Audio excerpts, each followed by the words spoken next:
আসসালামু আলাইকুম।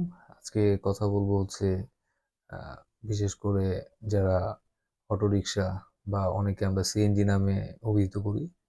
যারা রাস্তায় সিএনজি চালান, বিশেষ করে দেখা যায় তারা সামনের চাকা, এটা সিএনজি না, ৩ চাকার যে বাহনগুলো আছে সবাই এই কাজটাই করেন।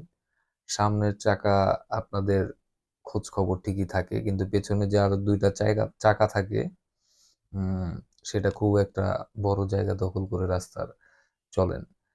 হুটহাট ডান দিকে চলে যাচ্ছেন, হুটহাট বাম দিকে চলে যাচ্ছেন। সেক্ষেত্রে আপনার পিছনে যে কোনো ড্রাইভার থাকে তার অনেক বেশি অসুবিধা হয়। আপনার কিন্তু কোনো সিগন্যাল নাই। আপনি ইন্ডিকেটর লাইট জ্বালাচ্ছেন না। কেউ পিছন থেকে বুঝবে না। তাদের মন থেকে বুঝার কোনো ক্ষমতা নেই যে আপনি ডানে যাবেন অথবা বামে যাবেন। তো সেক্ষেত্রে আপনার অবশ্যই মাথায় রাখতে হবে আপনি যেই যানবাহনটা চালাবেন আপনার সিগন্যাল মানতে হবে। রাস্তার মধ্যে চললে এগুলি মানতে হবে।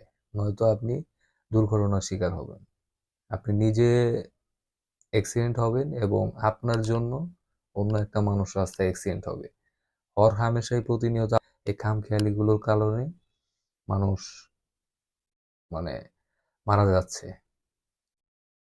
একটু সাবধান হন, খামখেয়ালি বন্ধ করুন।